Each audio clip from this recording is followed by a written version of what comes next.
Guys, we have a really fun thing planned for today.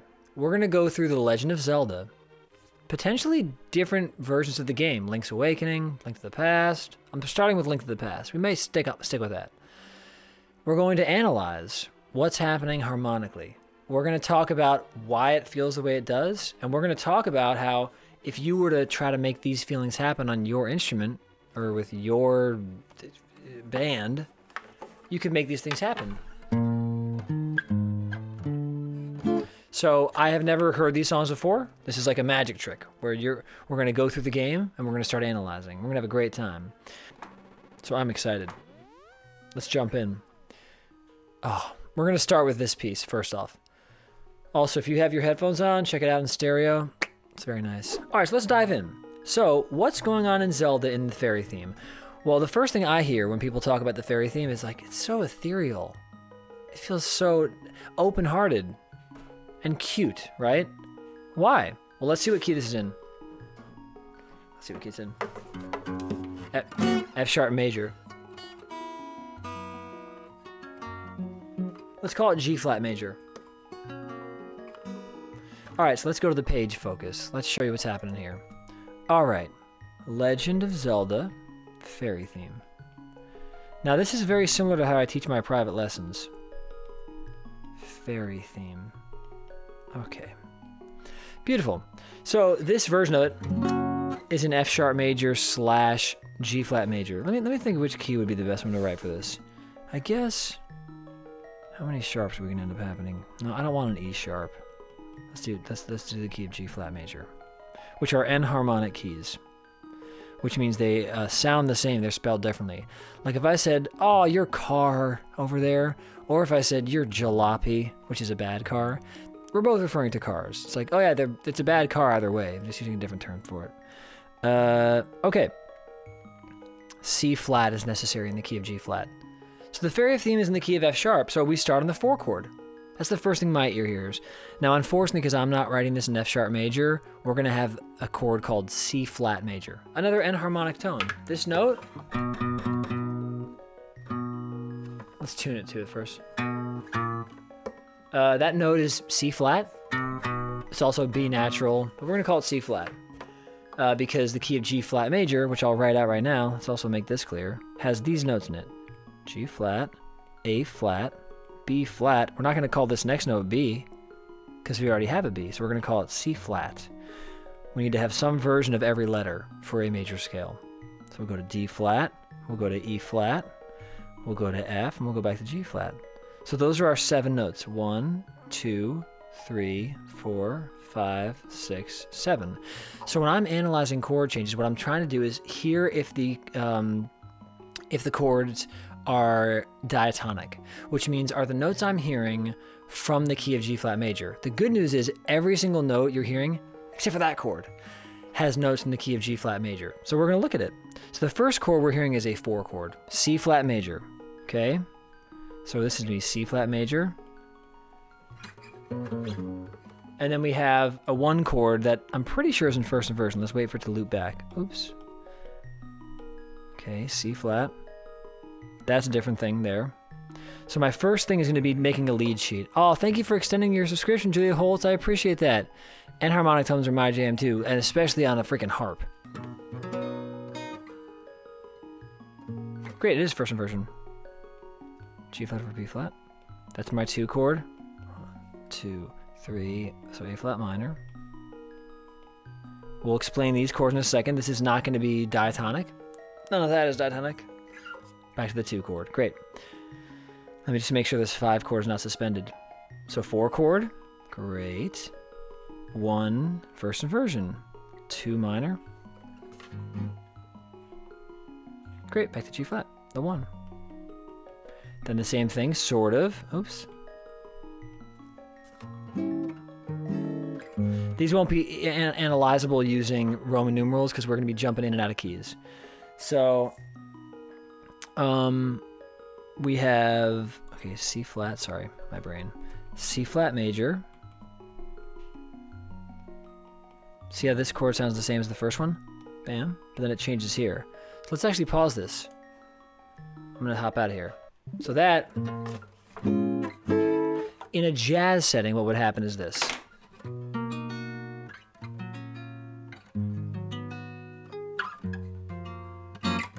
Also, Alicia Keys has a lot of songs like this.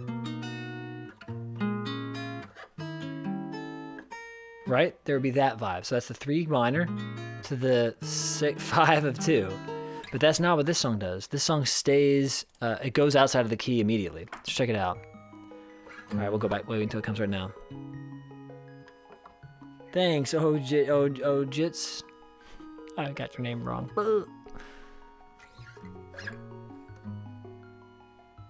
And the melody we're going to play on top is also going to affect things.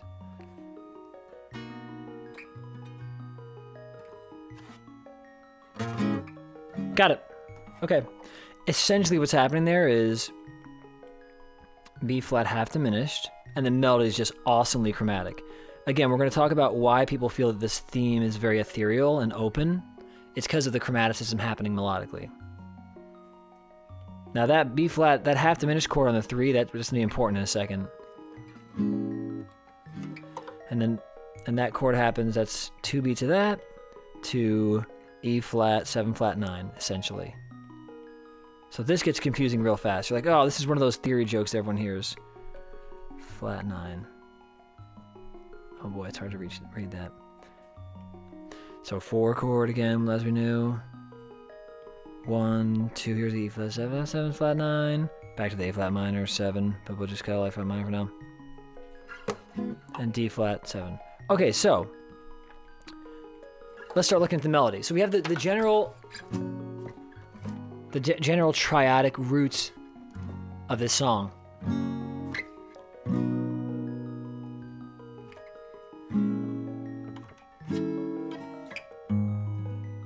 A flat minor, D flat 7, right? Now, if I were to flesh this out, okay, if we were to flesh this out and say, well, is that really A flat minor? It's A flat minor 9 for some moments. It's A flat minor 7 for some moments. So how do we analyze that? Well, we listen to the melody. So the melody, when the melody's gonna go, remember these notes we had right here? Remember? Let's actually color them. These are the notes that are in the key. Okay, we're gonna make these red. So these are the colors we wanna look for. That's our key. Those are our 5 notes diatonically. Whenever you feel a moment in this song that's like, oh, it's so, I don't know how to explain it. I guess it's just magic. That's a lot of what people say when they aren't really interested in music theory initially. They're like, it just magically happened. Nope. I mean, sure, I guess it is magical feeling, but it happened because one of the 5 notes that's not in this key was happening. So I'll make these blue, okay? Or maybe, yeah, blue, whatever. So this note, A natural, is not in the key. Oh, thank you for that noise, whoever that was. Thanks for following, baby Lord. I appreciate that. Major thanks putting both lead sheet and actual harmonic analysis. Knowing the chords is great. Knowing the function is better. You better preach, Lionwell. Everything sounds good in C major on a harp. Oh yeah, oh that's right here. Natural. I missed a little bit of the chat. Turn up the gain volume by about 5%. You got it, Chaos. Just did it. Check my music. I play this song in F. Not helpful. Right. Right. Yes, the music is coming up, y'all. Does it go to the 2 at all? It does go to the 2. It might be, Nick. So here we are. So A, B natural. I'm sorry. A by my brain. A is not in this key. All right. G is not in this key. B natural is, though. It's called C flat. So we're good. We're good here. This is only a half step. This is actually a minor second interval. So we're good there. There's nothing between those. But there is a C natural that's missing. There is a D natural that's missing. There is an E natural that's missing, okay, because that's E flat to F, and that's a half step too. That's a minor second. So these are the 5 notes that are missing. These are not on. Oh boy. These notes are not on, and these notes are. So we're going to say good, and we're going to say bad. And because of what I just did, I realized that these should not be red. These should be green. Because green is for go. Green. Okay, so, and these should be red, because what the heck am I even doing in my life? Oh, someone did something. I heard the little noise. That's very sweet of you, whoever did something. Okay, color red. Color me bad. Hey, Christmas E, what are you doing, buddy? You must be green. Stop. You must be green. Okay, so who did something? Thank you for following, Van Scottish. That's awesome. Magical science. Exactly, digit. You get it. Okay, so the melody. What was this note? This is a G natural. This note. Oh boy. That's a G natural. Well, that's not in the key. So that's a moment in the song where it feels like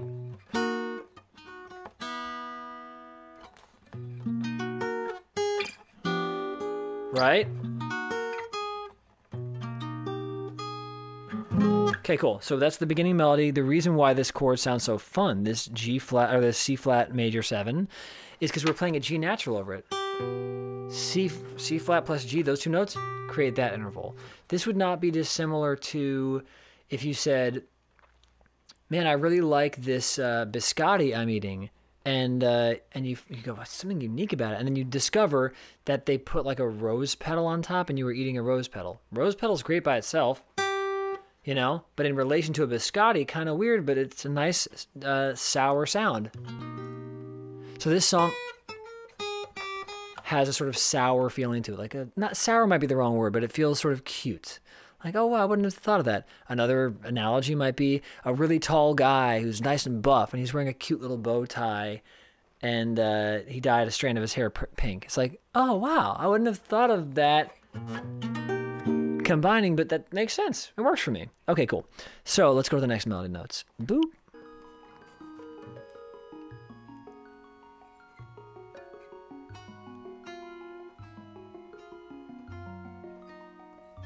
Great.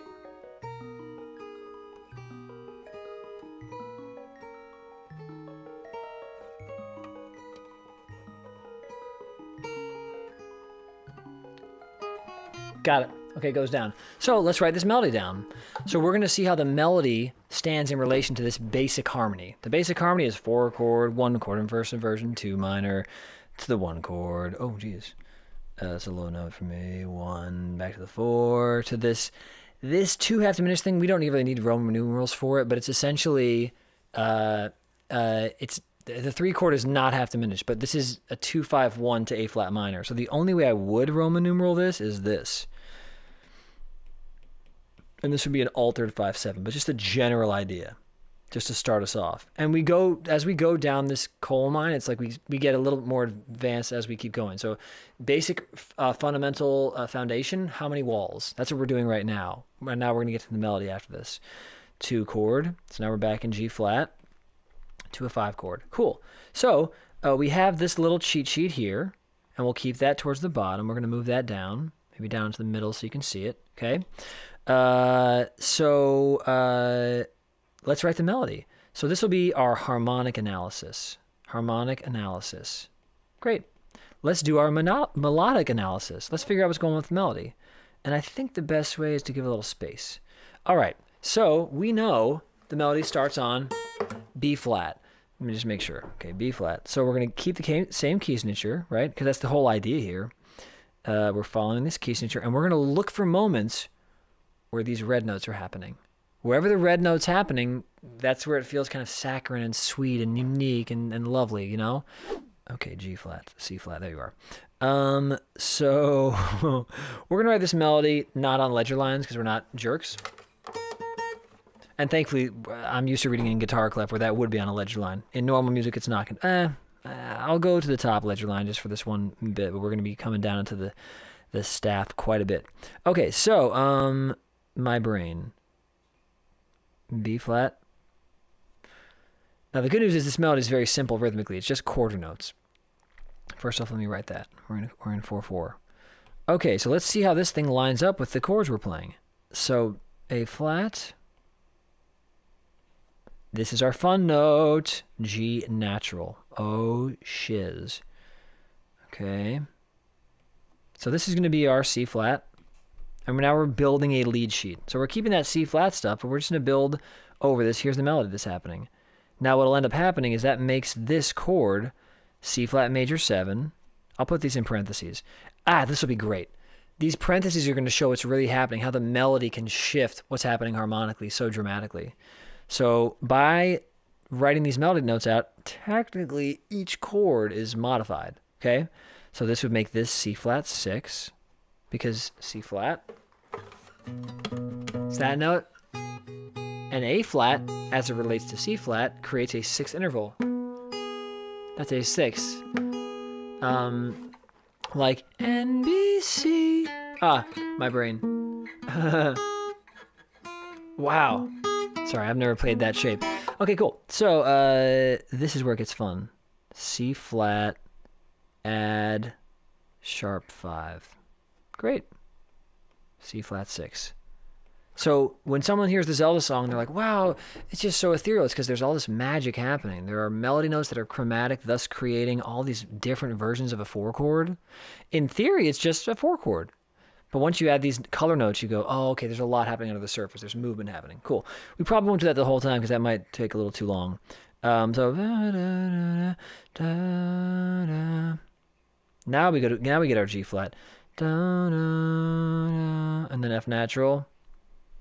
Now let's look at our cheat sheet. Was there an F natural in the key of G flat? You better believe it. There is an F natural. That's the 7th of the key. So even though it feels chromatic, that exact melody down a whole step is now in the key. So we don't got to worry about none of that. In fact, what would be really fun if I were a smart man is this would happen. Color, green, and then whatever note is not from the key, you're going to notice 2 things. 1, it'll be red. 2, it'll have an accidental. Because that's how key signatures work. They tell us what key we're in, and if we find an accidental, it's because we went outside the key. Right? So these will all be green. We love that. We love green. Okay. And that's fantastic. Okay, let's go back to writing. So, might as well make it green from the get-go, eh? Okay. Here's another note that's not in the key. And this will be our fun note. This will be our real fun note. Because it'll show up later in a cool way. Technically, I should probably write this as F flat later on. I guess now I can write it as F flat. It really is F flat. Yeah, let's make it F flat. Let's make it E natural. Again, enharmonic. It depends on how you want to logically express something. Okay, we'll call that E natural for now. Okay.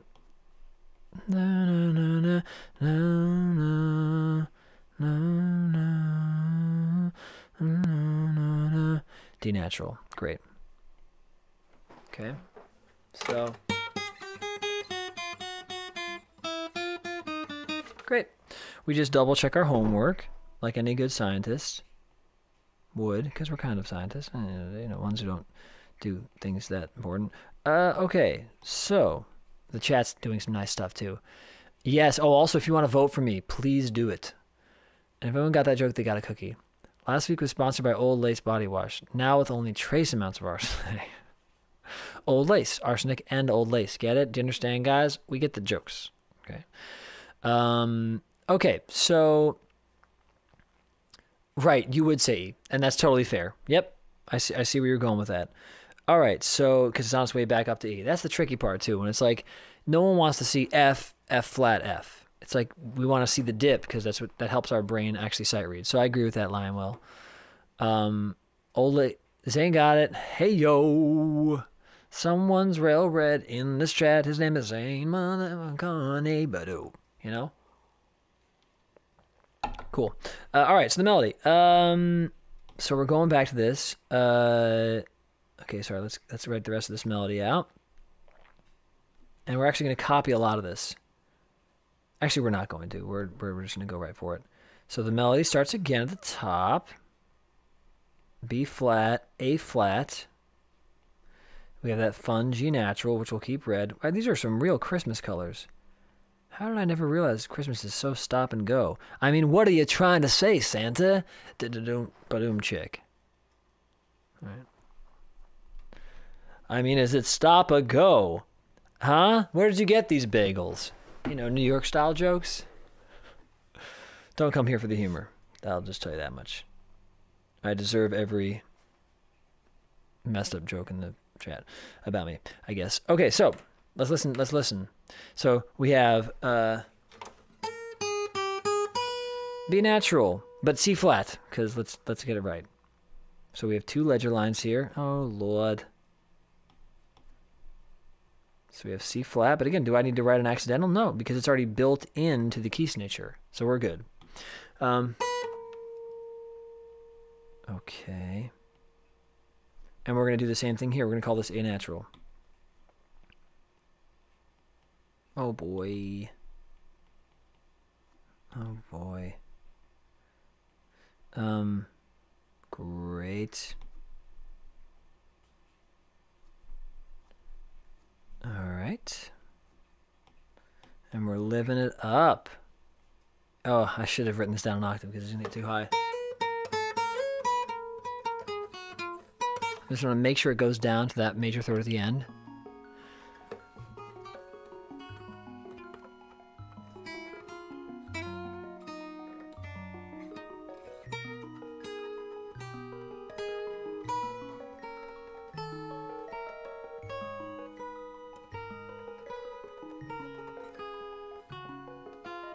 Man, the intonation of this guitar. Great, we're right. So we're just going to go to D flat up there, which is a high note, as you can tell from my voice. And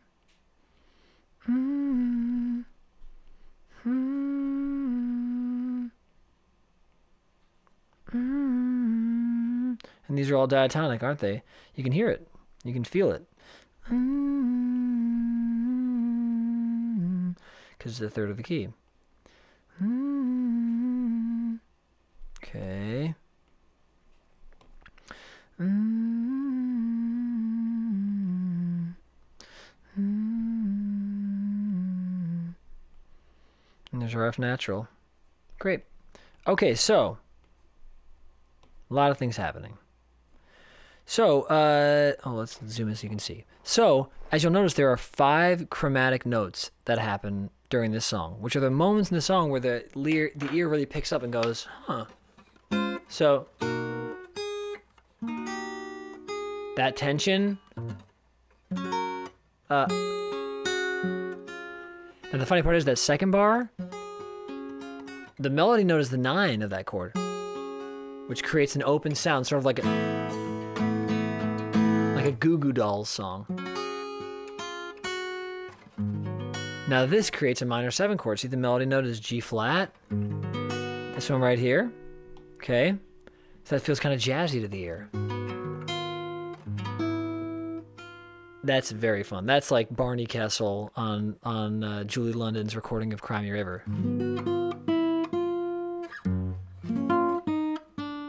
And this thing right here, see that D natural? That ends up being like the 4 chord, because the 4 chord had a G natural. What interval is this weird chromatic note as it relates to the 4 chord? It's the sharp 5. Well, once we analyze the rest of these chords, we'd be like, oh, that's G flat, add sharp 5. So it's the same feeling, it's just in a different part of the neck. Eventually. And part of what's fun of that melodically to me too is, it's sort of like if I were to say, yeah, the world's crazy, and you responded, something weird is going on. We're using different words, but we're saying something similar. When you go, I say that, and you respond with, well, yeah. Sorry. It feels to me like you got it, and you said it in your own way. So when this falls down, this theory, and we're going to get into the whole emotional thing, if we feel so inclined, as to why they would write a theme like this for the fairy thing. Because the fairy thing in Legend of Zelda is not just, oh, fairies. They didn't probably just go to the composer and go, what's a fairy like? They probably said, just so you know, you're writing music for something that heals. When you go to the fairy, you get in full health restoration. So this is happening here. What happens if you break your kneecap, you know? Oh, no. Don't worry, I'll put it back. You know, it's like, that feels kind of cute and kitschy, but also like, oh, we're going to take it away, but then give it back to you. So whatever's injured is going to get fixed. Cool. Okay, so let's analyze the chords when these melody notes are involved. So the first chord is C flat major 7, but what's created by that, we're going to make these blue. We're going to say the first bar is C flat. I should probably just put it above it. Oops, C flat. Oh, that's a G. Okay. The second bar, remember, it's G flat over B flat. So what does that mean? It means the lowest note being heard is B flat. Oh, sorry, I looked down, then it went away.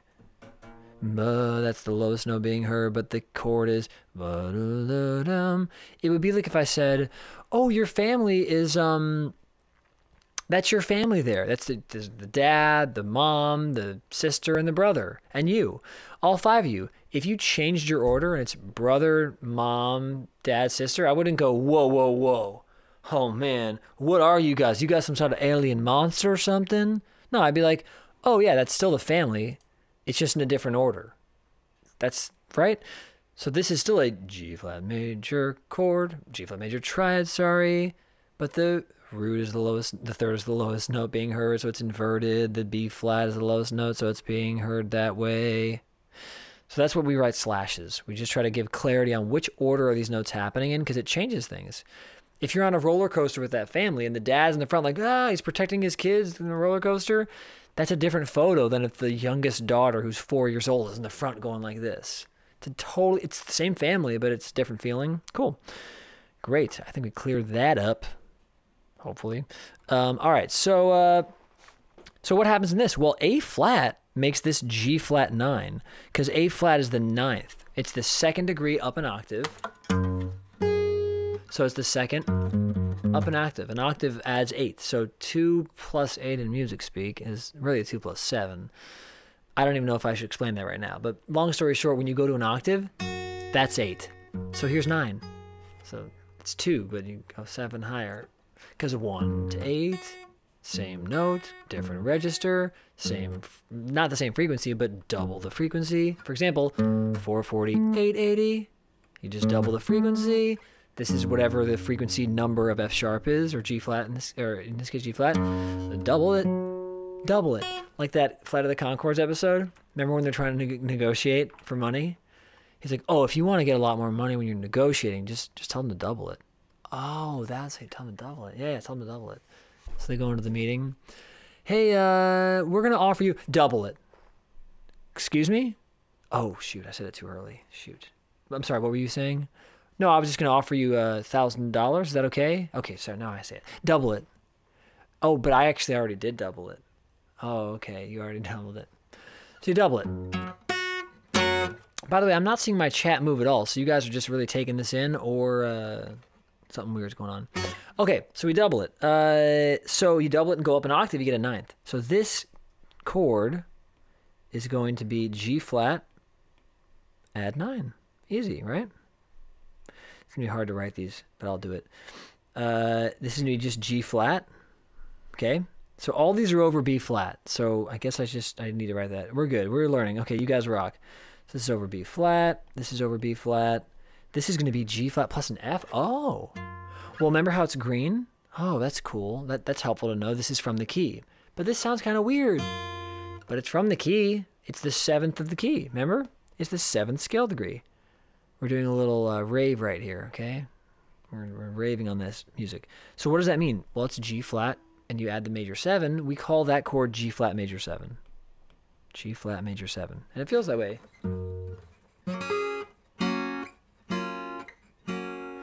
And back to G flat over B flat.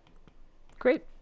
Now what happens here? Well, this chord, we analyzed it earlier, was A flat minor. But we're going to get some really fun things happening here. So the general structure of this, and by the way, what happens when you're really into music theory and you're into analyzing, this stuff happens on the fly, and all 3 of these elements are happening in our brains. So my friend, who shall remain nameless, because I don't like to name drop as much anymore, because I'm learning not to, but he's a great musician.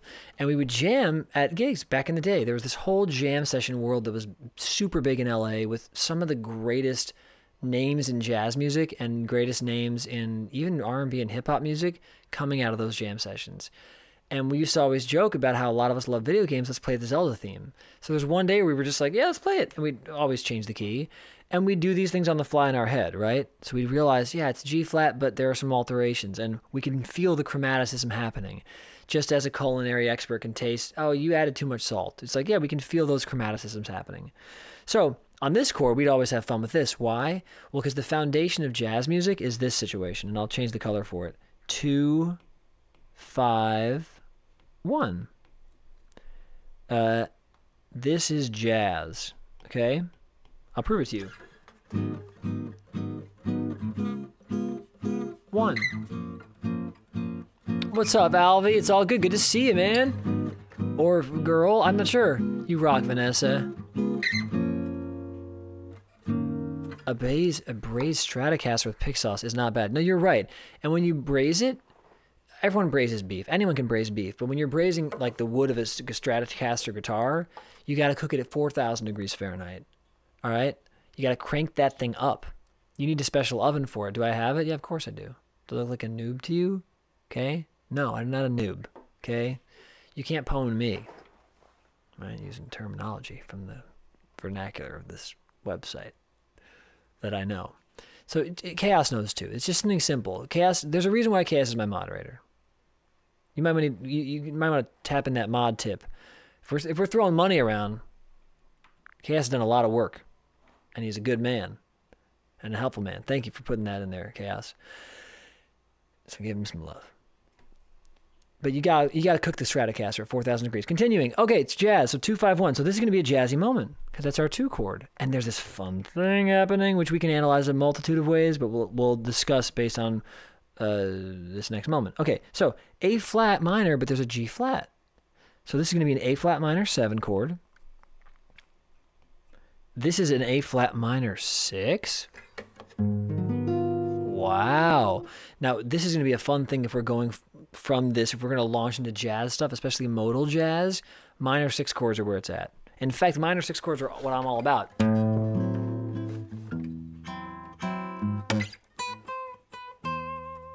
Great question, The World Upside Down. I'll answer that right now. This is my song, Bordeaux, off my album Amalgam on Spotify. The whole song is based off of a minor 6 chord, which is totally diatonic. Sounds weird, because this tritone's in the middle in a weird spot. Totally diatonic. So yes, in jazz, you begin with the second note in the key. Yeah. So the idea of jazz is you always resolve to one, but you start with a journey. So in jazz, instead of just being like, this is my song, and this is my song, this is my song. That's a very pop thing to do. Start on the 1. Tell the story, start on the 1, and then you end on the story and where it started. That's a classic thing. For example, if I were trying to educate like I am today, right? This is an educational thing. I want to get you clear from the get-go, right? But if I'm not trying to educate you, but I'm trying to say, I have a unique story, and I trust your intellect that by the time I finish the story and I end in a different space, you'll understand it. So in jazz, most jazz songs start that way, with a 2. You know? If they don't start with that way, they're eventually going to do it a lot in the song. An example of that would be Giant Steps. Starts on the 1 chord, but then it changes keys via a 5 to 1. Another 5 to 1. Then a 2 to 5. Right? So you hear these 2 5s happen all the time in jazz. Okay, so, anywho, I hope that answered your question. But yeah, that happens a lot in jazz. Even Cry Me a River, which I sing a lot, you know? Now you say lonely. Starts in E minor, but the like second bar, 2 da 5 1 2 5 2 5 1 da da da. Thanks for the follow, Looney Lurker. 2 5 1. Got it? All right, so so this A flat minor 7 chord to an A flat minor 6, very jazzy, but this minor 6 makes it sort of ethereal and sort of dark and fun. What are we going to do with the C natural? I think the best way to analyze this personally, I rarely write this chord down, is A flat minor flat 6. There is an argument to be made depending on how this is voiced, and we'll listen back once we hear the harp and how it's if there is, in fact, a G flat in there, I might call this A flat minor 13. Or I'm sorry, A flat minor flat 13. So there's the 7th, but also the flat 13. So sometimes I'll call it a flat 6, sometimes I'll call it a flat 13. It depends on what the harp is doing underneath, which we haven't fully gotten to yet because we're just doing bare bones, then melody. All right, so we'll see. We'll see what happens there. A flat minor 6. And then here, now we're going back to our G flat home, right? because the chords we analyzed earlier was this is just G flat triad. So this is gonna be fun to see. What does this G flat triad, how does that get affected by these melody notes? So this is an F natural, so we're gonna call that G flat major 7. This is a G flat 6. G flat add sharp 5, we already talked about that. And then G flat 6. I wonder if this bar looks a lot like the first bar. Remember how I said before? You better believe it does. Major 7, 6, add sharp 5, major 6. Bam. By the way, the 6th chord, for those wondering, if you want to know where you've heard that. Oh, I see a raid. What's going on, everyone? Hello. Thanks for the raid, Tammy. You rock. All right, page focus. So we're back to the page. So we're talking about how the first bar of this song is very similar to the 4th bar of this song. And there's a reason why. It feels as though the conversation has continued in a different key. So let's listen to it. This first chord is this. Just remember that melody. Da, da, da, da, and it happens again down to 4th. Here it happens, right here. Da, da, da, da. Okay, so it happens in both keys. I mean, it's all from the same key, but it happens in the 4 chord and then the 1 chord, which makes the listener feel like, oh, it's like a thought was completed. I heard the idea in an earlier key, and now I'm hearing it on a different chord. Now I'm hearing this chord. Great. So we understand what's happening here. All right, so let's pause this. So now we're back to the same thing happening on this C flat chord. We already know that this is going to be C flat major 7. All right, and this is going to be C flat 6, and this is going to be C flat add sharp 5. Those chromatic notes are red because they make us know that they're not from the key. They're from a different key. And we'll talk in a moment about how we're going to apply those. Okay, great. So now the chord here is B flat half diminished. So what does C natural have to do with that? So this is where it gets really tricky and really fun. So this general chord, and I'll write this below for this bar, is going to be B flat half diminished. That's really what's happening. There's an F natural.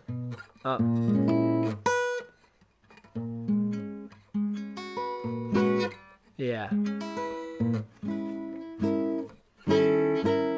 Yeah, this is where it gets incredibly jazzy very fast and really intense to analyze. So when you're having a half diminished chord, you can add any ninth you want. Diatonically, when you add a ninth, it should make it a flat 9. So when you take a half diminished chord, the diatonic ninth, if I said B flat half diminished 9, would be this. It's weird to the ear because we're conditioned to think a 9 is always going to be raised, like this. Right? A natural 9, but it's not. Diatonically, when you have a half diminished chord, that's actually totally diatonic. You know why? I know that because this note's green. And the green notes are diatonic. Those are notes from the key center. So we're like, we're good, cool. All right, so this is going to be B flat half diminished 9. Wow. Rarely do you see that chord, but you're seeing it right now. Okay, so, and this is just B flat half diminished. Great. That's fun. Kind of sounds like a minor 6 chord, like D flat minor 6, but it's not. Oh, what's going on? Oh, God. Okay, Laura, I hope you're safe. My mom is in Kentucky, and I thought maybe there was a tornado warning there tonight as well. Yeah, Lightbreed, it's really cool that Tammy's doing this. You rock, and it's great. Thank you, guys.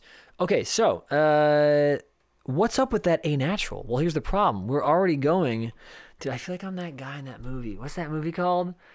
And Billy Madison, he's like, and chloroform's over here going, what do I want to do with you, Oxygen? And then Billy's in the background going, hey, chlorophyll, more like borophyll. I feel like that's what I'm doing. Like, E flat 7's flat 9. Am I right? But the general harmony here is E flat 7 flat 9, so we're not joking about that. What's up with that A natural? Well, what's an A natural as it responds to an E flat root? It's this. It's a flat 5. So technically, we should call this a sharp 4, but we don't got time for that. So if I did that, this would be written B, B flat B, and you'd see them all in the same line, and it would look confusing and weird. So we're not doing that. We're just going to say that this tone is enharmonic to a flat 5. It is a sharp 4, same as a flat 5. Here's E flat. Okay. Here's my 5. A flat 5 is this. That note. Here's my E flat. Here's a 4th. A sharp 4 is, so meaning sharp 4 and flat 5, same sound. So we're going to write it melodically for our oboist or flautist or whoever. A natural, because it makes sense legibly when you're reading. You want to see the note go down. You don't want me to write this, and I'll quickly undo this, but you don't want me to write this. And if it weren't red, it would be even harder to understand. B double flat. It's like, stop. Now you'll see that in compositions, like, well, we wrote B double flat because harmonically it's a flat 5 chord, and we needed to write the 5, B flat, and flat it again, double flat. It's a real thing in music, double flats. Let's not waste your guys' time. We're gonna make it a natural melodically, but we're gonna call the harmony E flat 7, flat 9. Oops. Let me make this bigger so you can see, because this is fun. This is like the jazz thing we all get into in high school. Flat 9, flat 5. Because we have the chord that's happening harmonically, and then the melody goes. And then this is very simple. This is just E flat 7, flat 9. Oh, no, flat 5. Yeah, because we unflatted it. We went back to B flat. So you can hear that happening. This is like a classic jazz sound. Sometimes when you alter your chords with these red notes, with these non-diatonic notes, and there's already a flat 9 harmonically, like if you were to see the ghost of that flat 9, you'd see somewhere on this chart, you'd see one of these. You'd see F flat, like hidden in the song somewhere. You see a lot of reds. Let me just give you a really clear understanding of what I'm saying. These are some of the notes in E flat, or these are all the notes in E flat dominant 7, flat 9, flat 5. See, a lot of the notes are green. See, a lot of notes are green. Even this note's green. So it's like E flat, G, B flat, D, E flat. You know, all those notes are green. In fact, we don't even need this top one. There are 4 green notes, but then you have these red notes. Whoa. Okay? You can sharp those, flat them, whatever. When I solo over this song, you better believe I'll be sharpening it. I'll be going like.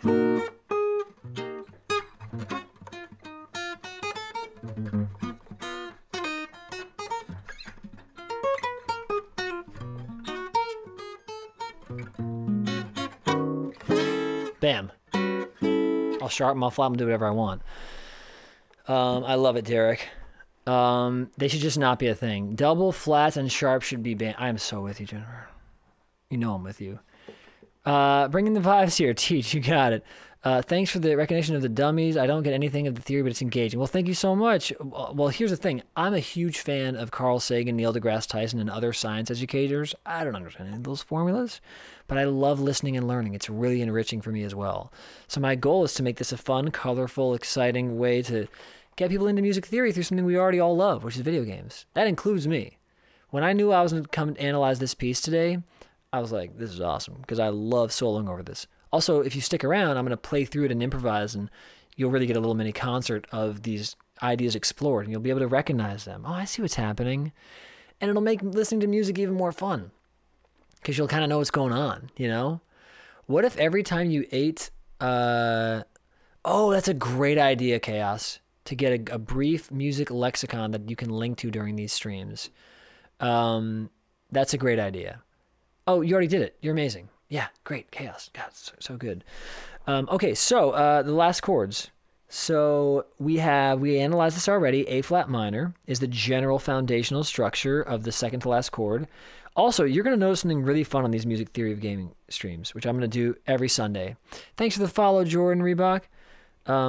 Also, for those who've subscribed, I think someone resubscribed.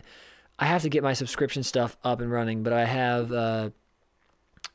we have 67 subscribers. I'm a brand new streamer. Been streaming about a month and a half, 2 months. So thank you for supporting and following and donating and subscribing, all these good things. Okay, so what note is that? That's a B flat. So A flat minor is our harmonic structure, but we have a B flat. Well, that's the 9. Remember we talked before about octaves? 1 octave. So A flat, right? I'm sorry, A flat. Here's the 9. Because it's the 2, but up an octave. So octave 8 plus the 2, 9. It's unfortunate math for a lot of reasons too, because the octave takes you 12 notes to get to. It's like, okay, stop. But there is a reason why, and we can talk about it if you guys want. If you're like desperate in the chat, like, what are you talking about? All right, A flat minor 9 is what's happening there. A flat minor, probably 7 is what's happening in the harp and in the whole thing underneath it. So, oh, my brain is not working. That's not a B flat. That is definitely a D flat. This is A flat minor 11. Okay. And then A flat minor 7. And then A flat minor 9. Nice. Minor 9. A flat minor 7. Love it. And then we're back to this G flat harmonic center. And we're going to call these chords, this is G flat with a B flat in it, so G flat's fine. G flat add 9. We love G flat, and we love G flat major 7. We stand them, okay? That's what we do. Okay, so here's the general structure of this loop. Now, what we're going to find in a lot of these music theory of gaming streams is loops are going to be happening all the time. All the time. Now, when you get into AAA titles and Xbox stuff, yeah, sometimes a composer can flex in Final Fantasy, whatever. Oh, thank you for the bits or something, whatever that is. Yeah, thank you for cheering, Bama Copeland. I appreciate it so much. I'm going to move that little notification system somewhere where it's visible, like up here in the corner. Thank you so much for that. Okay, and we got our follower thing. Cool. So, what we're going to find is these are going to be 4 to 8 bar loops a lot of the time. So let's play through the music. And we're gonna have me zooming in and exploring what's happening. And I also might get rid of this so you can really see it right now. Okay, you know what game's happening. We know this is Zelda. Okay, so here we start. Feel it. Listen for when the red notes happen. Here we go. Red note. Meaning not key-centered. Okay, here's red note. Feel that? G flat, here's. Feel that? Feel that? Feel that? You're not going to feel anything else here. Diatonic. Diatonic. Again. Feel that? It feels like an out of place note, but in a nice way. Ah, see? So we're starting to recognize that, okay? This is really important. So the more we can recognize harmonically, the more things start to line up. Like, oh, that's why they wrote this theme this way. Did I see Sonny? What's up, Sonny? Yeah, Mario Tennis looks so different than I remember. Oh, man. Last chord is a D flat? Oh, does it? Oh, you're right. D flat 7. My bad. Oh, boy. God bless you. Van Scottish, how do I sub to you? How do I give you some love right now? Thank you so much. I misremembered what the first chord was and analyzed all these chords completely incorrectly. My friend, my companion, my lover. Da, da, da, da. Okay, so what are these chords going to be then? D flat 13. Oh, geez, give me this. D flat 13. Why 13? Well, there's a B flat. That's our 13. D flat 7. D flat, I guess 11. That's honestly probably what's legitimately happening, which is a very, not Chopin, Debussy thing to do, to fully have the 11, because we'll double check. Okay, and then D flat 7. That makes so much more sense, and you are awesome. We're trying, Sonny. Oh yeah, baby. If you can put into words, it's like the green notes are the more light, while the red ones get a little more melancholic in relation to the others. Perfect. So this term theoretically is called dissonance. So I love the way you put it. They're more melancholic. Sure, yeah. And some versions of dissonance feel melancholic. Some versions of dissonance feel really saccharine. For example, if I were doing this. That feels melancholic too, actually. How about this sort of dissonance? That feels like strong and rooted because you have this tritone near the fourth, and there's just a lot of strength to that fourth on top. You know, so there are different forms of dissonance, but you're hitting the nail on the head. That the green notes are pleasing and make sense to the ear, and yeah, that lines up. It would almost be like when you see the stars at night. The green notes would be the stars at night. Like, yeah, they're all static and they're there, and then a comet comes through. Whoa! It's still a celestial body, but it's unexpected, you know? Cool. So let's get more into this game. I think we've done a pretty good job of analyzing. Are there any questions in the chat?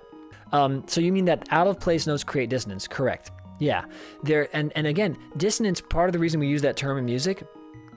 Also, I should just quickly type in my name.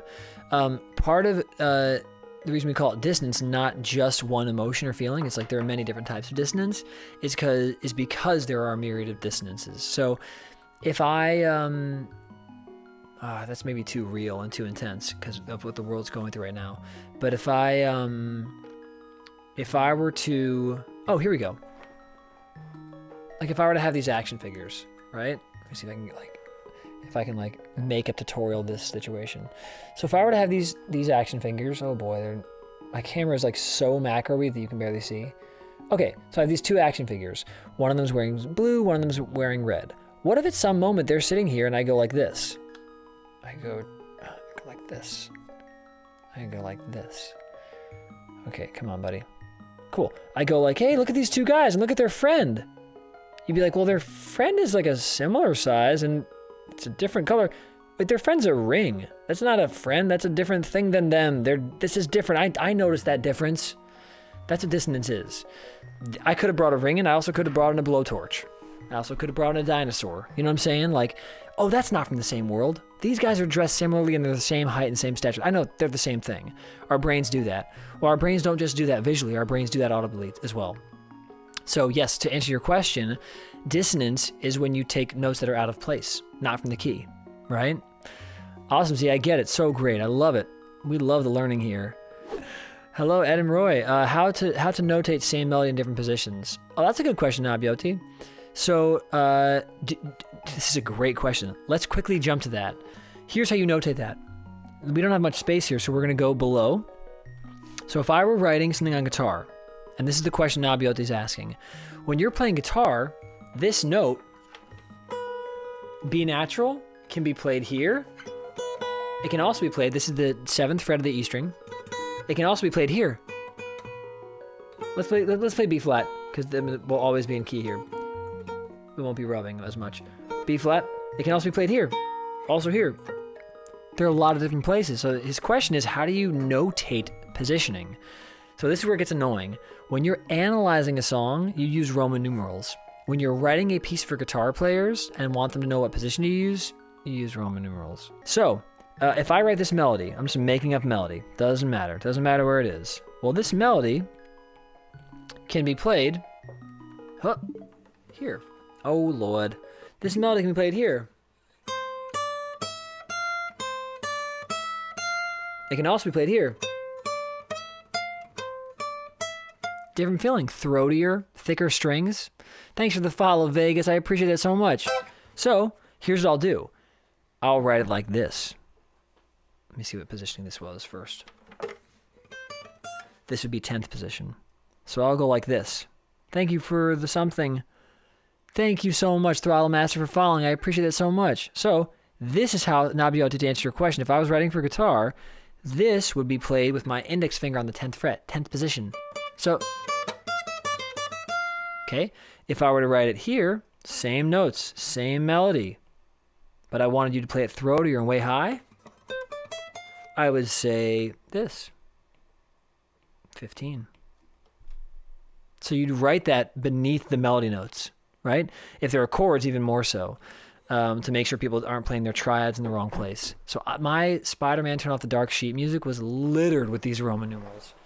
Just like an obsessive amount of them, because there's a huge difference when you're playing a big Broadway show and they're relying on your sub to sound just like you. If they go...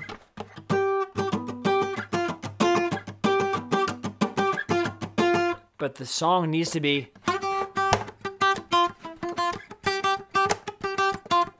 with a thin string, a thin plectrum sound. It's like, well, I got to write down 3rd fret, which is Roman numeral 3, Roman numeral 1. I have to write that down. Now, as far as sight reading for guitar, if you guys ever wanted to get into that, that's a whole other thing. I have a lot of tricks for sight reading. The most important being getting 3 positions that I really know. Nail my open position, or really 1st fret position. Nail my 5th fret position. Nail my 9th fret position. If I can nail those 3 positions, and whenever I go there, it's like, once my hand shifts, like this is A, G sharp, F, I know that. I'm sorry, A flat, G, F. I know that. once I'm up here, 5th fret, I know this is C, B, A. Same shape, but way different notes. And once I'm up here, I know it's E, D sharp, C sharp. So if I have that stuff memorized, A, G sharp, F sharp, E, D, D sharp, D, C sharp, have it memorized in this 9th position, go down to 5th and memorize it. F, E, D, C, B, A. Okay, down here, A flat, C, or A flat, G. I'm hearing the notes in my head, but my mouth is not catching up as fast as the brain is, which is part of the fun of sight reading. You can go faster than your brain can seemingly think or speak. Why didn't you write it in above while transcribing? Because it didn't matter in this transcription. So for me, I wasn't just writing this for guitar. I was writing this for anyone on any instrument. So those Roman numerals wouldn't apply. But if someone said, okay, now transpose this to a legible thing for a guitar player, I wouldn't write in all this garbage here. They don't need to know that. You know, they're just playing the melody. I wouldn't color these. I'd write these all in black and give Roman numerals for where I want them to play it. Now, a lot of times for guitar music, it doesn't matter where they play it. It's like whatever you feel. I'll just write the notes, but you get to interpret it. And so one fun thing about playing the guitar is you can have that freedom, you know? So let's see if we can get another piece of Legend of Zelda analyzed. So we'll just call ourselves Z, because doesn't really matter right now. And we're not actually going to play. We're going to get there. Okay, so what does that sound like to you? Here's what's so fun about music. When you play something rhythmically the way that was played, and the chord really comes in at the end to solidify it, it sounds like a really solid, stable thing. So it's ending on a major triad, right? It's an A flat. Oops. It's an A flat. So I'll do Legend of Zelda. All right. Chest opening. Okay. So it's essentially in the key of A flat. Also, one fun note, a lot of times when people create these sound effects, they do them in different keys in the music you're hearing so that it doesn't blend into the music. So the rest of the song is in whatever key this is.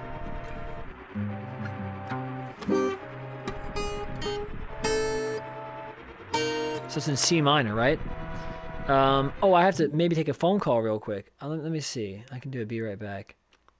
Okay, cool.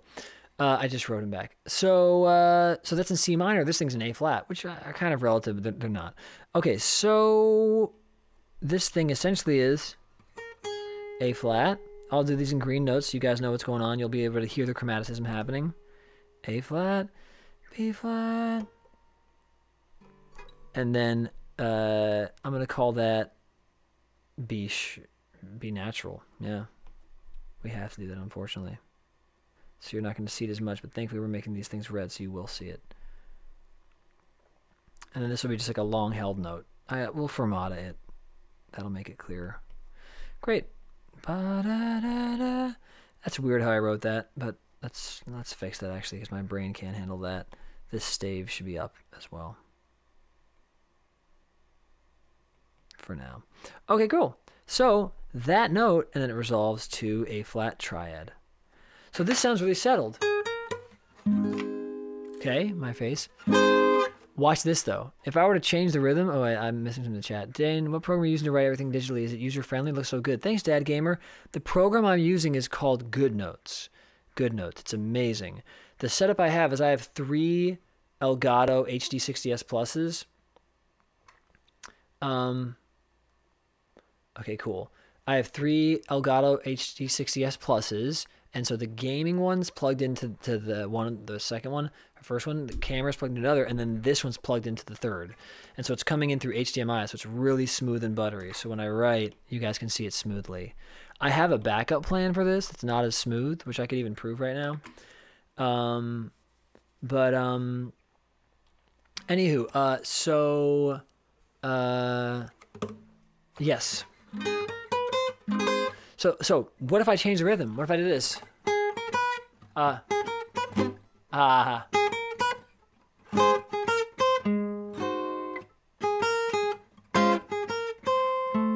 Shoot. You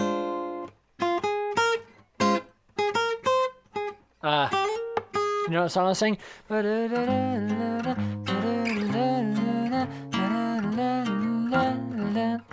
Right? Sounds funny. Wasn't that called The Entertainer?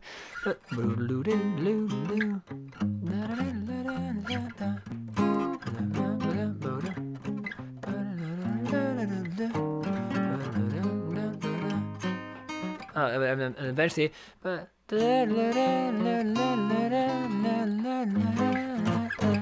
so this is the same melody, but melodically, it ends there. It doesn't continue, and the rhythm of it is just very, very clear. But it's just ragtime, exactly. The chest opening theme is pretty simple. It's just a triad. It ends on it. There's a little chromatic note. The chromatic note makes you feel like you're climbing a mountain, and then you resolve a half step later. That's basically what's going on there. Is he gonna get there? Yeah, cool, great. So we get that. So here's how we might improvise based on what we learned already on this, the fairy theme. Here's how we might, let's zoom in a little more. Here's how we might analyze this. Or I'm not analyze it. Here's how we might jam over this. Check it out. Let me turn this thing off. Switch, bop. All right, and I should change the font, that follower thing, to make it white so it's legible. Okay, check it out.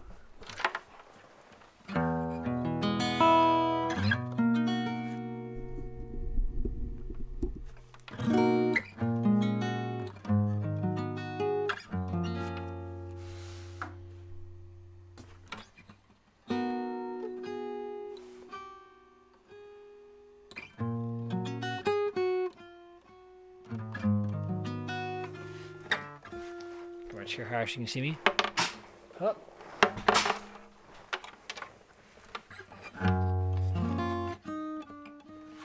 Also, I'm going to move that music for next time.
It does have a Brazilian feel. Or a samba feel.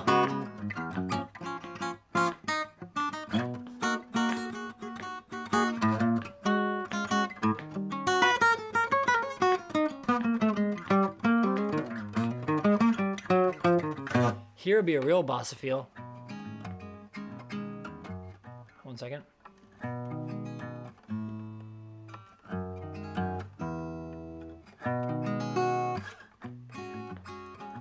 I have to get this chair higher, or the camera lower, because you can't barely see nothing. How do I get this so you guys can see me? There we go.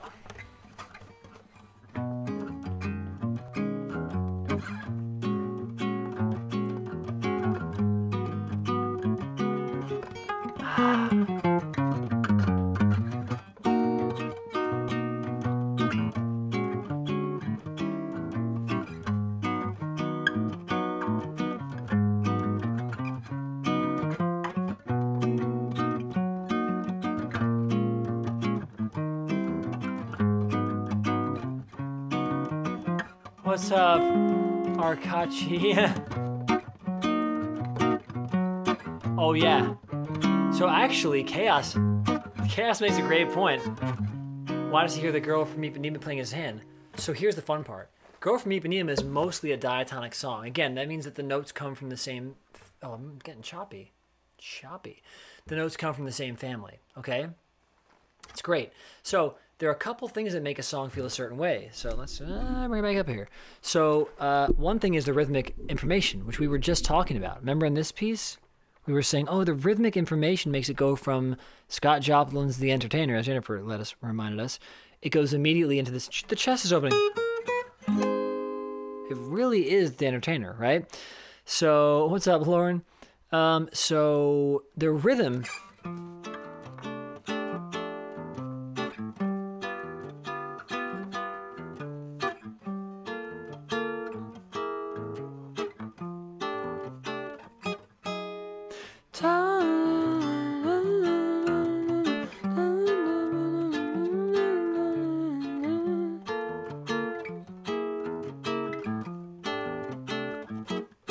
Okay, that rhythm, which can be written. I mean, I can write it down right now. I guess I probably should.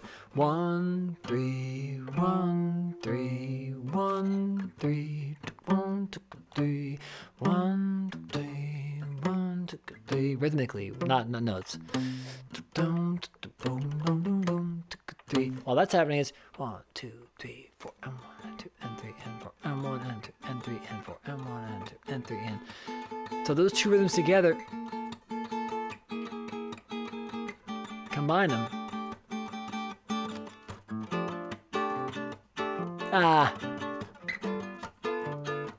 Actually, it's not really, it's not. I was wrong. I was doing Sama. Sorry. This is bossa. My bad. All these beautiful Latin styles of music, which are really all African originally.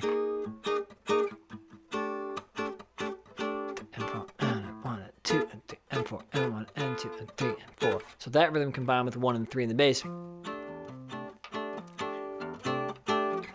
So once you go bossa, first off, that's why I felt like Girl from Ipanema. I was going bossa with my rhythm. Because someone said, oh, it sounds like a Brazilian thing. So I went Brazilian, bossa nova. Girl from Ipanema is a bossa nova song. But there's a second reason why. Watch this. So...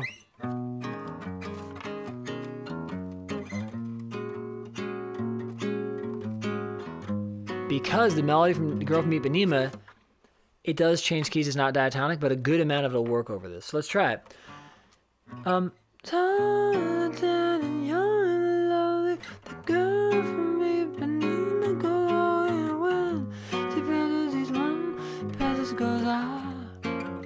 Crazy, right?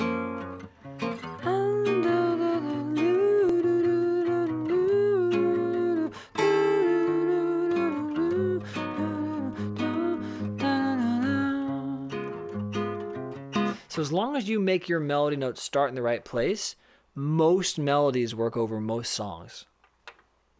What? There's this big viral video going around of Ed Sheeran being like, oh yeah, these 4 chords, any song works over. It's like, it's not just those 4 chords. It's not just those 4 chords. It's any set of chord changes that are diatonic.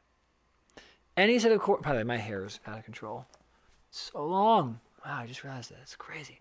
Any set of chord changes that are diatonic, that do not involve any red notes, all green notes. The chords are all constructed of green notes, so notes from the key, by the key, you know, that sort of thing. You can sing almost any melody over it. You know, this is legit interesting to watch you break down music. Hope you stream often. Oh, Flexi, the good news is I do 5 streaming days a week. So now that we're in quarantine and music's like shut down for the rest of the year, I do Acoustic Monday concerts at 10 a.m. PDT. I do Wednesday. I think there's a schedule command, maybe. Wednesdays at 2 p.m. There's a Woodshed Wednesdays where I practice, but in a much more beautiful setup, just going nuts, working on material. Friday nights I do a online residency concert every Friday at 6 p.m. Saturdays I do gaming. I play Mario Tennis and I'm ranked globally. We have fun. And then every Sunday at 5 p.m. Music Theory of Gaming. So we have a lot of content. Thank you so much, Flexi. Schedule. Thank you. And thank you, Chaos Dragon and Laura, for setting that up. Give some more love to Chaos. Better drop that mod tip up in this piece. If I do say so. So, So let's think of a song. Text a song to me that's a famous song, like a really famous song, like Billie Jean, you know, or like any Michael Jackson song, a Beatles song, you know. Yeah, thanks, Chaos. Anyone have any songs that are really famous? Because they're gonna work over these chords until we get to. Remember all those chromatic notes, right? Those chords were altered. So I should have made the chords red too. Somebody Love, great. So, anybody find me somebody to love? I have no idea how the verse goes. Can anybody find me? Wait. Can anybody find me somebody to love? Happy Birthday's good. Happy. So here, watch this. Happy birthday, happy birthday to you. We're doing the fairy theme, by the way. We're playing the fairy theme chords in a bossa nova rhythm, and we're going to sing happy birthday over it. So this is.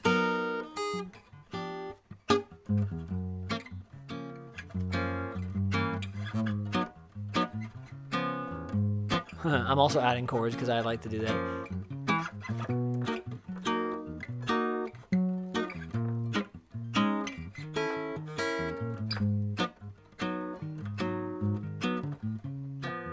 So happy birthday to you. Happy birthday to you. Happy birthday, dear Navioti. Happy birthday to you. Any other song, it's gonna work. I mean, there might be slight moments of dissonance, but it's not really gonna be dissonance. Oh, Liz, you're amazing. Thank you for donating $10 to the channel. Thank you so much. That helps keep this stream alive. Thank you. I'll be 20 tomorrow. You got it, man. Well, there you go. Happy birthday, Nabioti. So can someone listen to another song that I might know? You know? By the way, Across the Universe, that's a great song. I do know that. So, do Imagine. Okay, so Imagine will work as well. We'll do both right now. By the way, if you guys want me to do any cameos, I did 2 cameos today. I forgot that I was on there, and I keep messing up, and people keep sending me the cameos to do. I don't have that in my socials, but I should. I'm just Zane Carney on Cameo. But I sing bizarre renditions of Happy Birthday. So if you're like, I want to hear Happy Birthday personally to me, then I can do it. It's very stupid. I make jokes during it. I think it's fun. I don't know. All right, so imagine there's no way out. So watch this. Imagine there's no limit. Imagine you can try. Imagine all the people living life.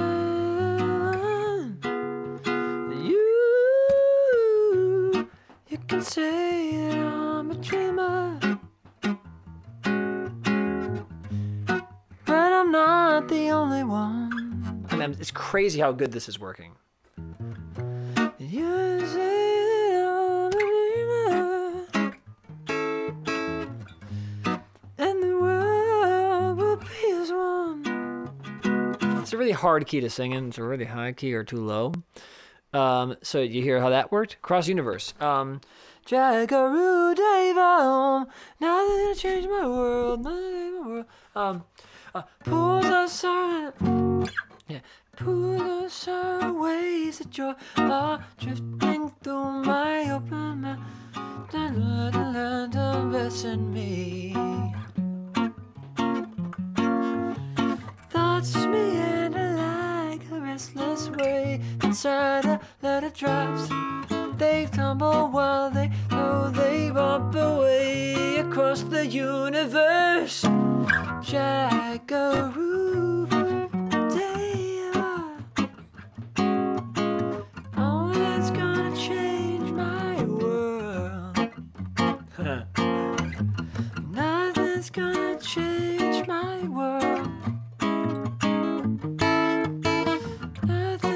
gonna change my world. I keep making rhythmic mistakes because I'm changing the key, singing in a different key, changing the chord changes, playing a bossa nova rhythm, and singing different lyrics. So it's a lot for the brain to process. But the point is, it works. You practice it for 3 minutes, and suddenly you have a mashup. That's all a mashup is. You take chords that work well with other melodies, right? It's just a lot easier to do it when you have the chords being diatonic and the melodies being diatonic. All you do is throw them in to the new set of chord changes, and you'll get different output, but it shouldn't be dissonant. There shouldn't be any real dissonance. Maybe you'll suspend a few chords. Maybe you have a major seventh on a few chords. But in general, it's really like going to Whole Foods and it's like, you want to make Indian food tonight? Here's chicken with the tikka masala sauce and just mix it up how you like. And it's going to taste like Indian food. You want to make Mexican cuisine tonight? Here's some taco shells. Here's some cheese, some shredded jack cheese, whatever. It's going to taste Mexican. You want an Italian dinner? Well, here's some red sauce, tomato sauce. They pre-package the meal for you. It doesn't matter what order you put the things in. It's going to be an Italian-type meal. You'd say, we're in this key of G-flat major, and we're going to sing Across the Universe, which is from a major key. They're both from major keys? Great. They'll pair well together. It might be a little weird to put the cheese cold on top of the taco because most people make it warm or whatever. But, it's still the right ingredients, the major scale. So when Ed Sheeran came on and said, these 4 chords, any song works. It's like, bro, there are 3 other chords diatonically that it works over. And it doesn't have to be in that order. He was singing, he was going like, don't stop believing. Da da da da da da da da. Street lights. Da la la la. Right?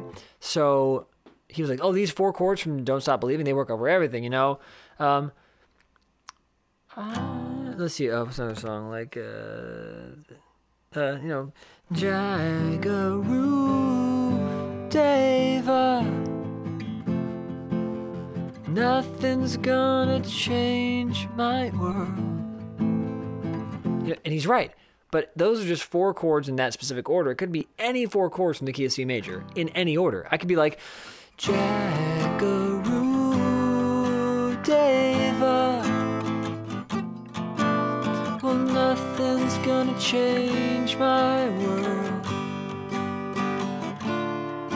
And nothing's gonna change my world. I'm literally randomly playing diatonic chords of the key of C major while I sing a C major melody. So this is where you start to get into super jazz improvisation when you're really playing. When you're really working with people, any melody note's going to work over any chord change as long as they're from the same key center. Major key of C major. My melody's C major, my key center's C major. Great, we're good. So, thanks so much, man, Scotty. I think if Drops and Jupiter would be good, cool in a bossa stola, totally, that's a great song, too. If all these celebrities sang Imagine like Zayn, it wouldn't have been too much of an issue. That's nice. Although it was in a hard key for me. Here's what we're going to do. So we're going to come back, we're going to add the video game back into the thing. And today I did not say Legend of Zelda A Link to the Past. I said Legend of Zelda. I think it's worth us exploring Breath of the Wild, because Breath of the Wild has a very different score style. We talked about AAA titles having a different vibe. They still loop. You know, the music's much more undertone, but let's see what you feel when you get to the level I'm at, and we'll talk about what's happening harmonically. I believe I'm in a temple, so we'll see. Now, by the way, this is exactly what I'm doing when I'm learning any Evan and Zane gig. So here's Evan and Zane Halloween. Okay? So what I did was analyze the chords. I sit here and I listen and I analyze. Melody notes I need, some vocal things I need. I'll put guitar melodies in green just to make sure I know that melody is very important. That's part of the vibe of the song. Okay, you got it.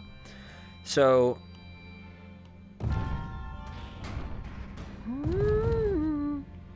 I'll analyze it.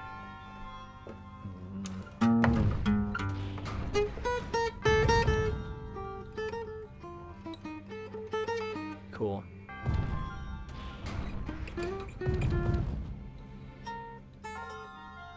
Wow, it's really cool. It's all over the place.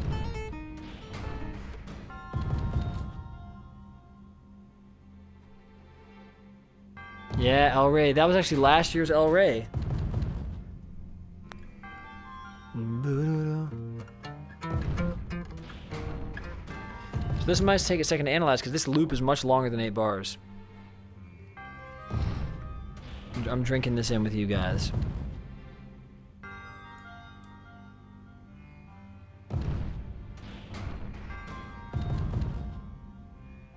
Okay.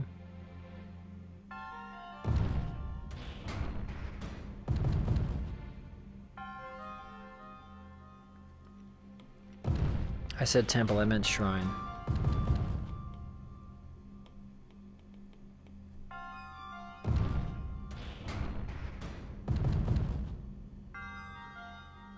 I don't know when the loop starts.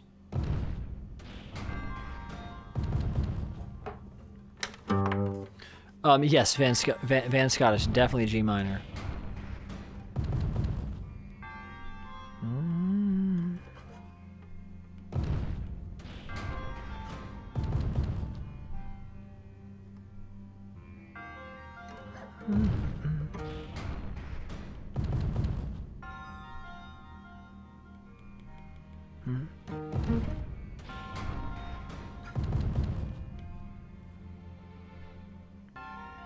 C minor. F 3025. Thanks for following, Mustache.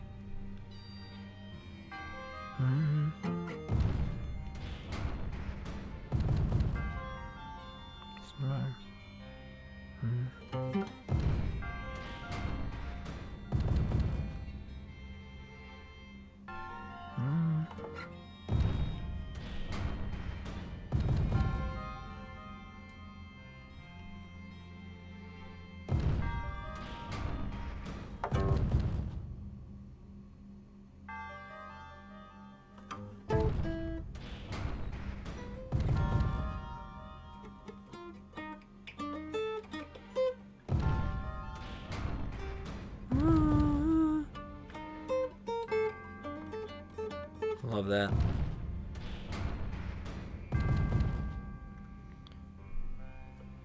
Well, long story short, this loop is so long, it's like a 3-minute loop.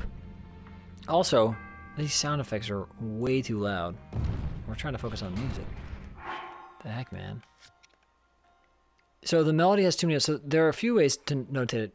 Unfortunately, when you're doing stuff with delay, you kind of have to write the input, not the output, which is tough because when I was working on Spider-Man Turn Off the Dark, I had to listen to what Edge was playing. It's not that hard, but I have to go, oh, that's not what he's playing. Because if I wrote down what is sounding, the output, I'd be writing a bunch of like dotted 8th, 16th notes and dotted 8th note triplets. So I wrote down what he played, the input, before the delay. So for this, I'd write doo-doo-dee. I'd just write 3 notes. And the delay would go doo-doo-dee, doo-doo-dee, doo-doo-dee, doo-doo-dee. You know? But it's hard to tell when this thing starts or ends. See you, Derek. You rock, man. Long story short, this song harmonically is very diatonic. Like this moment that we love, at least I love, which is, I love that melody. All that is over an F dominant 7 chord. But it's a really cool sort of Radiohead way of expressing a dominant 7. It's almost like if you're, like you know those movies where it's like the hot girl or like the dumb jock, like a clear archetype, you know? It's like, okay, you hit me over the head with it. Like the first line of the dumb jock is, "Duh, I don't know math," and he has a football jersey on. You're like, oh, okay, you're the dumb jock, got it. A lot of movies are made that way where it's just like beat you over the head with it. But then there are movies where you 3 to 10 minutes in, you go, oh, this guy's the dumb jock, but it's not beating me over the head with it. That's a very Radiohead style way to make music. It's like, oh, I don't need to be smashed in the head with it. Like, you trust that I can get it. Like, what if I made you a cake and I'm like, there's icing, and then it's like just such a cakey cake. Like, okay, I get it, it's a cake. I get it. Jeez. But what if I made like a new culinary masterpiece cake where it's like, ideas of a cake. It's maybe there's no slices, you know, maybe it's not shaped like you'd think a cake would, but it's a cake flavor, and you'd be like, wow, this is a cake, this is a good cake. And part of the reason my mouth was so surprised by it is because I thought I was putting something non-cake like in my mouth, and it's cake, and it's not. Wow, that surprise was part of the experience. No one would come to this song thinking, oh, this song right now, it's so ethereal. Oh, if there's one chord that's not happening, it's a dominant 7. It's like, because dominant 7s are so obvious, but this disguises it. The melody just has it in there, while the bass notes go like that. So one thing that I love about this sort of thing in the Zelda gaming experience, that you go down to the shrine, and things become a lot more... Baking a cake that looks like a pie, exactly. Yeah, you get it. Seriously, Arcacius gets it. It's a pake. You guys want a pake? Yeah. You totally get it. Also, if you guys want to link your Amazon Prime to subscribe without having to pay nothing, please do that. That'd be so tight. I would love that so much. Everyone needs a pake every now and then. I'm waving. So I'm just waving over there. Blowing kisses over that way. Wonder what's going on out there. Let's get out of this little shrine. We get the idea. The bottom line of a song like that is, and I'm not analyzing it as accurately purely because it's like a 3-minute loop, and it's like a very indeterminate song. It's like, where does it start, where does it end? So it's hard to analyze it. A lot of things happening in the score right now. First off, trombone, fantastic. Let's turn these sound effects down.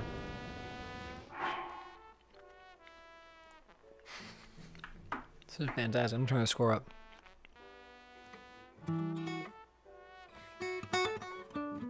So he's playing a B minor arpeggio over an E minor chord. Very Wes Montgomery. That is the Wes Montgomery trick. Because by doing that arpeggio, and yes, I'm talking about the trombone player in this game, when you have an E minor 9 chord, a B minor 7 arpeggio, B, D, F sharp, A, that gives you 5, 7, 9, 11, 5, 7, 9, 11 as it relates to E.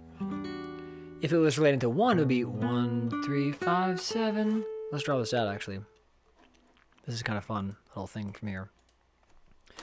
So, let's do this. Legend of Zelda.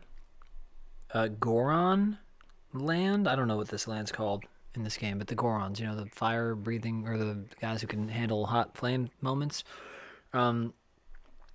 If I do an E minor 9 chord, okay, and I play B, D, F sharp, A, this arpeggio sounds awesome. Were it to happen over a B minor chord, these notes have very different meanings. So relativity, whether you're talking about science and just general theory of relativity, or you're talking about music, it's all the same stuff. If I say, I love you as I stab someone, it's like, that doesn't mean you love them, it means something else. If I say I love you as I hug someone, it's like, oh, that means I love them.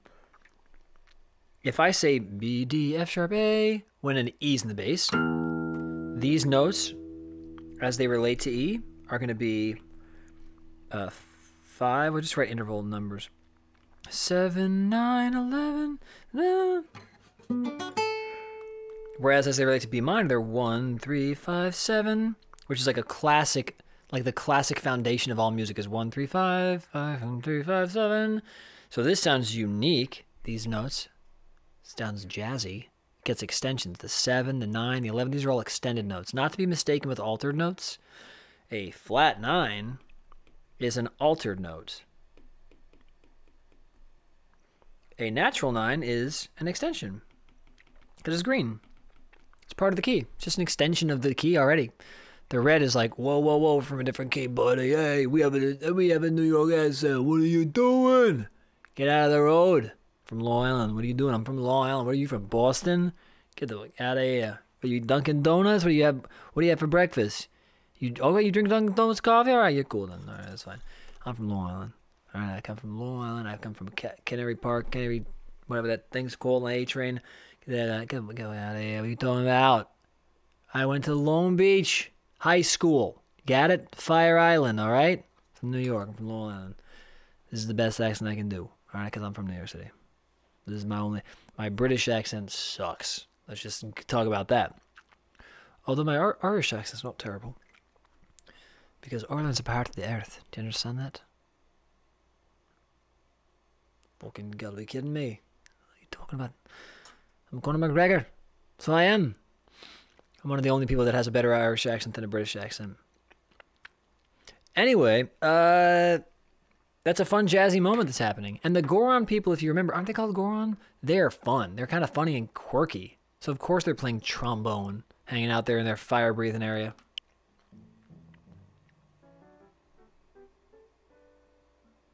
Death Mountain, that's right.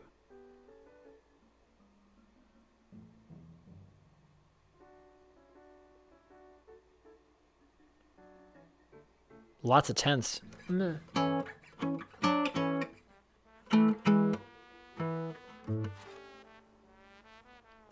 Also, one fun thing that's happening there, it's not chromaticism. It's like... It sounds way different on a trombone.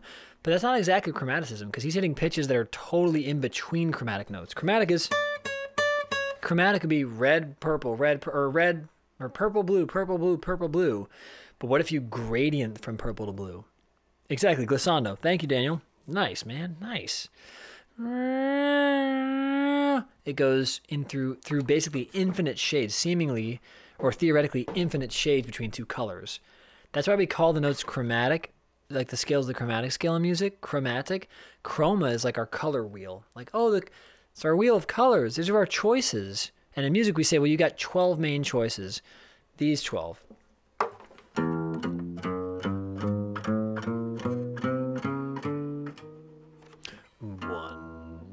Second, major second, minor third, major third, 4. I'm like that guy Shane who sings on the piano. He keeps going higher.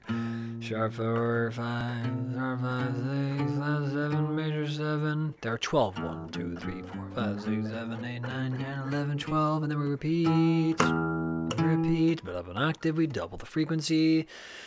You know, E, A, 440. Well, this is actually A440. This is A880. Right?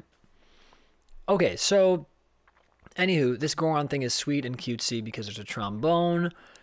Because you know about Shane in my you know? This guy's so funny. He does this. I hope someone new stumbles into this stream and thinks that this is what I do in here. He just goes...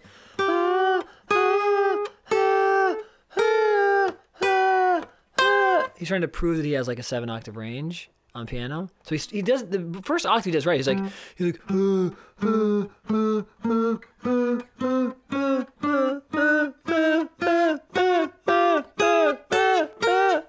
keeps hitting the same note. It's really awkward and very funny. Do you guys know how big my range is? You know, Mariah Carey's always like, she has a 5-octave range. That's not true, just so you guys know. At the most, she has a 4-octave range, which means you hit 5-octave notes. 1 octave. There's no, that's 1 octave, that's not a 2-octave range, that's a 1-octave range, 2-octave range, 3-octave range, and then, wow! I can't go much higher than that. I get like 3.5 octaves on a great day. Is that 4.5 octaves? No, it's 3.5. And for a girl to have a 5-octave range, I know she does whistle tones. I know Mariah does whistle tones, but it's just not... The lowest alto female can hit basically B, that note, like the lowest one. That's a tenor note. B, E. Male basses have the best chance of having the biggest range because they can go so low. And then they can hopefully get some whistle tones and some nodules.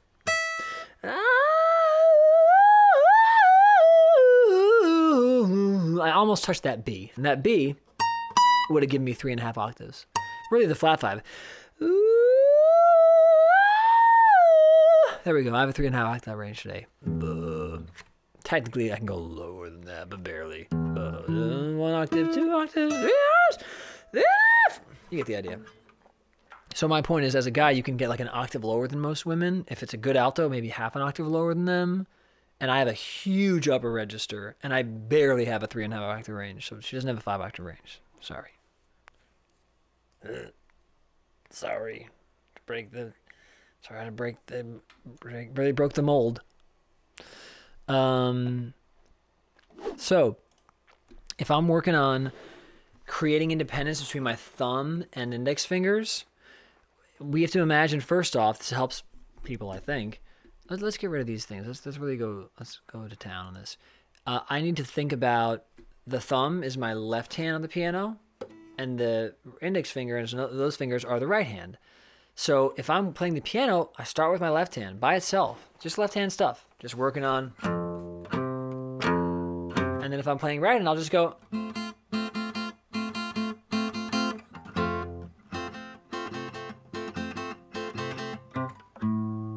Sorry. It's hard on these streams. I have to figure out my seating situation because my technique goes out the window when my guitar goes up like that.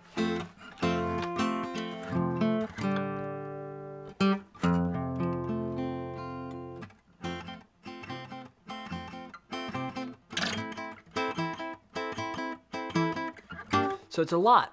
You're literally playing left hand with your left hand, and you're playing left hand with your thumb and right hand with your fingers. So it's a lot. So there are a couple exercises I like to do. One of them is I really, really focus on one at a time. It's too much to focus on all of it at once. So if I'm working on, you have the Worms Armageddon on N64. Wait, Nick, do you have the actual cartridge? Because that's worth $1,000. If you have a mint condition one, it's worth $1,000.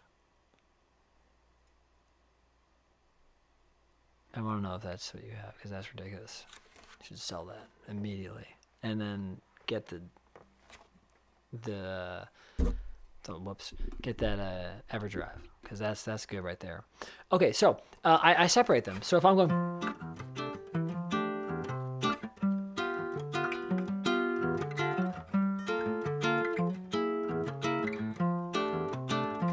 Dude, Nick, you gotta sell these unless you're a collector, and which it makes sense to keep them. Dude, you gotta sell those. I don't know if you're like hip to how much money people spend for Worms Armageddon, but that's crazy. It's crazy, man. If I ever hit like 5,000 subscribers, which I know is insane on Twitch, if I hit like 5,000 subscribers, the first thing I'm gonna do is hit you up and buy that cartridge from you. Because I'll be rolling in it. So I'll be like, oh, here's the money, and I got it from gamers to give to a gamer, so thank you. Anyway, so I work on my thumb. Oh, yeah, the brick. Oh, dude, I love it. Dude, maybe one of these days I'll just do like I should probably do YouTube videos too. I probably need to get into that because that's where the world's going right now online.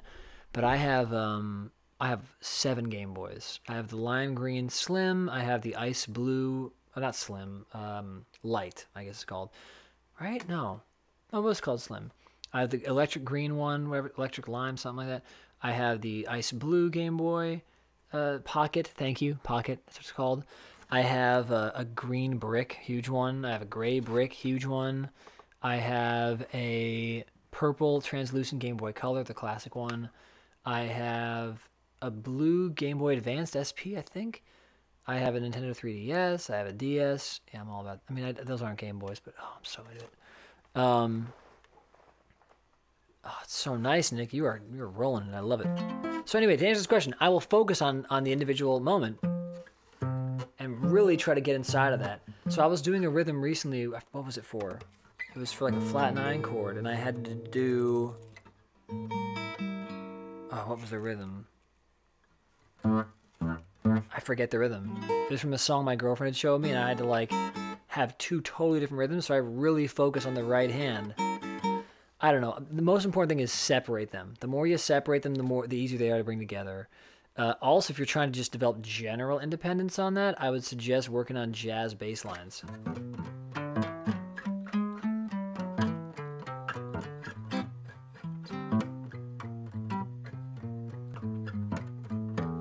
I love GoldenEye, totally. There's some great stuff. Anyway, if you can improvise.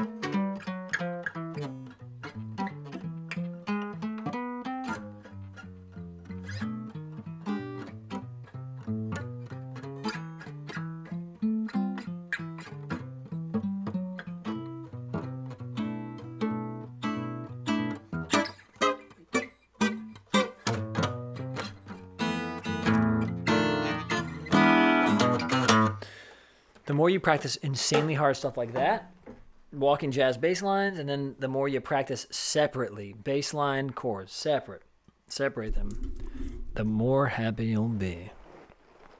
To answer your question, Sodal, I'm playing a Martin 0018 in 1973 Martin 0018. I love that guitar. Okay, Mario RPG, great. I love that game, so yes. Chrono Trigger, I've never played. Can you believe that? It's crazy. Crazy. Oh, these are all the games you have. Wait. Oh, for Super Nintendo? Dude, whoa. You got some crazy games, man. I have Mega Man 2 and 3. Those are kind of worth some money. That's great, Nick. I love the collection. I love it. You got it, Pepega Paul. Yeah, separating and then try to work on some jazz walking bass lines while playing the chords, because that's just so hard that when your brain can do that, then it takes other songs and can separate them a lot easier, I find. Yeah. Anyway, I think 2.5 hours. This has been a great stream. It's been a little different than the Mega Man one, but you know what? We covered a lot of topics. So let's take a look at this. So we covered a couple different versions of Zelda games. We didn't go too deep on Goron Land. We didn't go too deep on the Shrine. We didn't go too deep on the chess opening, but I think next time I'll probably bring up some YouTube and make that even easier. So I'll have that in the arsenal. But we really went to town on this fairy theme. We analyzed the chord progression. We analyzed the melody. We looked about the diatonic notes versus the non-diatonic.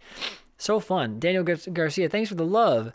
Loki of Asgard using the only emote we have, which is my mod's dragon. So thank you for that. Some of the emotes we'll have will be dumb faces, but we'll also have some stuff that's being designed right now around my instruments and all that. So it's going to be a really fun thing. Thank you so much, Jess Carroll. Yep, thanks, man. I will go to save this video after you're gone. Awesome, Nabioti. Great. It'll be in the VOD for upwards of 30 days, I think, now that I'm a partner, which is so cool. If you guys have been chilling in here from Tammy's thing and you want to click the follow button and be a part of what we're doing here, we do live concerts 3 days a week. We do video gaming 1 day a week, and then we do this music theory of gaming thing 1 day a week. So we have fun. And if you pop into the Discord on this socials thing, but it has Discord has all this stuff, you'll be able to hang with us offline, which we'd love. You could have these PDFs available for download purchase. That's a good idea. That is smart. That is smart. I probably should get a Patreon and then have subscribers have access to this stuff. So you watch them in tandem with the VOD and you have it, you know? Thank you so much, Vanessa. Thank you for the, oh, that's great. Nabi, I'm so happy about that. That's the best birthday gift. Thanks for the hangs. Well, thank you guys for the hangs. And I'll see you guys tomorrow. Well, they'll be able to hang with me at least. Zane shows up every once in a while. Exactly. Chaos holds down the Discord. I come in every now and then, but I will be coming in more now that the tech's getting dialed in, the emotes are about to be up and running. It'll be like, okay, finally. And my music will be mixed. It'll be great.